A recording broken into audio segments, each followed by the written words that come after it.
좋은 아침입니다. 오늘은 사도행전 16장 25절로 26절 말씀 함께 대하겠습니다. 한밤쯤 되어서 바울과 실라가 기도하면서 하나님을 찬양하는 노래를 부르고 있는데 죄수들이 듣고 있었다.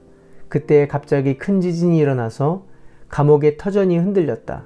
그리고 곧 문이 모두 열리고 모든 죄수의 수갑이며 착고가 풀렸다. 오늘 본문은 바울과 실라가 빌립보에서 복음을 전할 때 이야기입니다. 그곳에서 귀신 들려 점치는 여종을 자유케 해줍니다.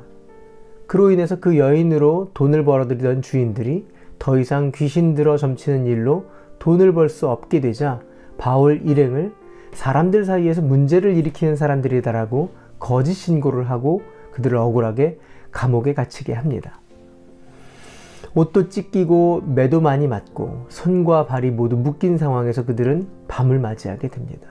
그런데 성경은 모두를 당혹해 하는 소리가 있었다라고 기록합니다. 한밤쯤 되어서 바울과 실라가 기도하면서 하나님을 찬양하는 노래를 불렀는데 죄수들이 듣고 있었다.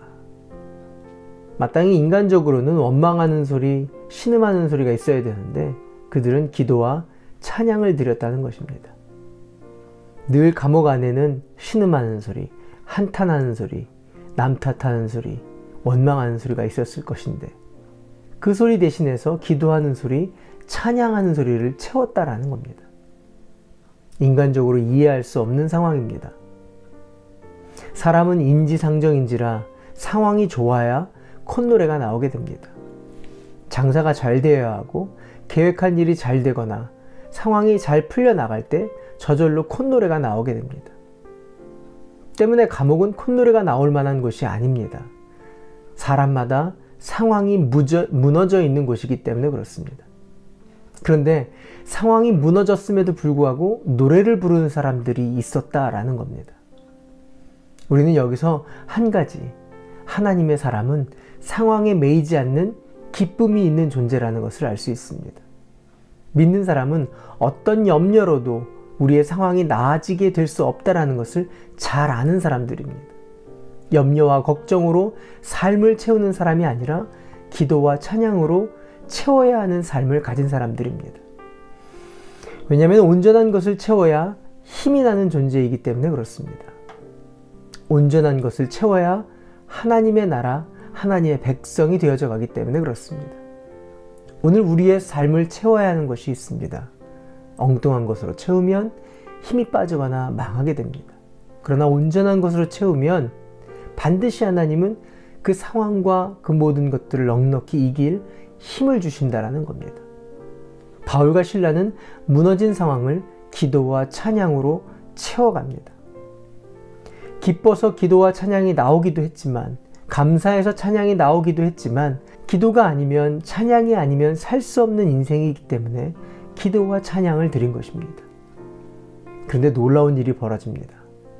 그때 갑자기 큰 지진이 일어나서 감옥의 터전이 흔들렸다. 그리고 곧 문이 모두 열리고 모든 죄수의 수갑이며 착고가 풀렸다. 결국 믿음의 예배, 그 믿음의 예배는 상황을 이기며 하나님의 뜻을 이루어드리는 사건이 되고 맙니다. 오늘 우리가 한 가지 기억해야 할 것이 있습니다. 삶을 기도와 찬양으로 채우겠다는 믿음을 하나님은 결코 외면하지 않고 그 문제를 해결하시며 하나님의 뜻을 이루어 가신다는 겁니다. 성도의 삶은 늘 꽃밭길만 있는 것은 아닙니다.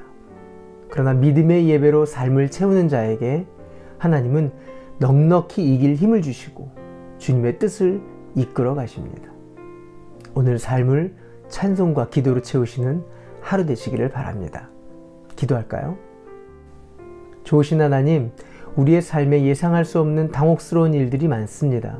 그러나 성도는 사단을 당혹해 하는 믿음으로 사는 사람들입니다. 기도와 찬송으로 삶을 채워서 하나님 나라를 세워가는 일에 쓰임받게 하여 주시옵소서. 예수님의 이름으로 기도합니다. 아멘. 오늘도 성령님과 동행하시는 하루 되시길 바랍니다. 화이팅!